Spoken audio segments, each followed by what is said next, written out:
Assalamualaikum warahmatullahi wabarakatuh. Yang saya hormati Mem Dr. Widya Parimita, SEMPE, selaku dosen pengampu mata kuliah pengembangan diri dan profesionalisme administratif. Perkenalkan, nama saya Natasha Septarinda. I am from Digital Office Administration Program Studi, Class A. Today I will present about personality theory. Terdapat 6 topik of discussion yang bisa dilihat lebih jelasnya pada slide. Pembahasan pertama yaitu tentang psychodynamic theory of personality.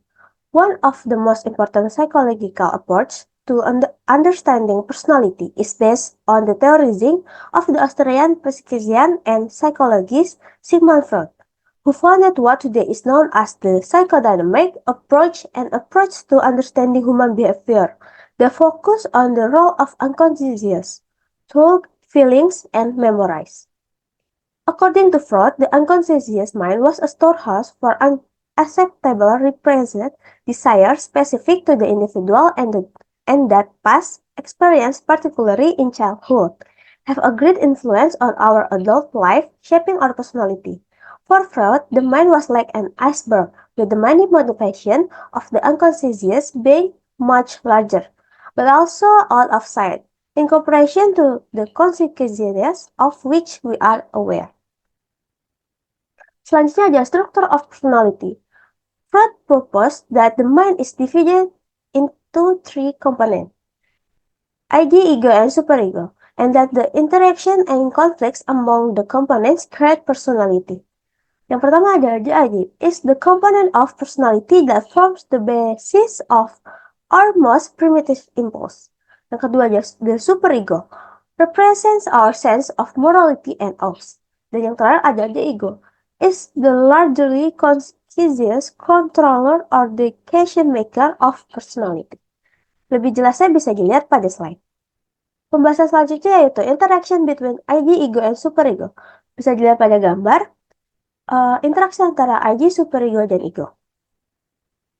Freud highlight that a well-adjusted personality emerges when the ego effectively moderates between the demands of reality, id atau id, and superego. Imbalance may lead to maladaptive personality, like impulsivity from a dominant id or excessive moralism from a dominant superego. Pembahasan selanjutnya yaitu defense mechanism. Freud believed that defense mechanisms are essential for coping effectively with everyday life, but any of them can be overused. Di sini terdapat beberapa defense mechanism, yaitu displacement, projection, rationalization, reaction formation. Untuk pengertian dan contoh bisa dilihat pada tabel. Selanjutnya, yaitu ada regression, repression, or denial, dan yang terakhir ada sublimation. Pembahasan selanjutnya yaitu first stage of psychosexual development. Di sini terdapat 5 tahap, yaitu ada oral, anal, phalanx, latency, dan yang terakhir ada genital. Untuk lebih jelasnya bisa dilihat pada slide.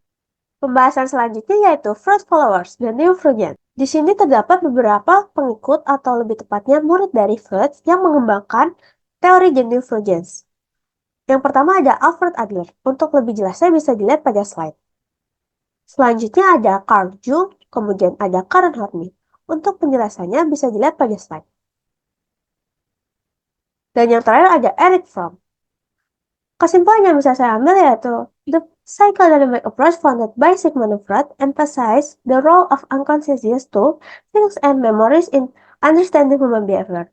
Freud believed life revolved around tension and pleasure, attributing tension to the build-up of libido or sexual energy. Freud analyzes the mind to an iceberg with the unconscious motivation, thought larger remaining largely unseen compared to conscious awareness.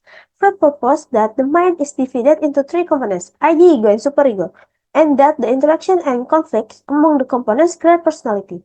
Different mechanism consists of displacement, projection, rationalization, reaction formation, regression, repression, or denial, and sublimation. Then first stage of psychosexual development consists of oral, anal, phalanx, latency, genital, which has different at each stage. Nah, these are some of the things that I can convey on this occasion today. I apologize if there are any mistakes that are less pleasing to you all.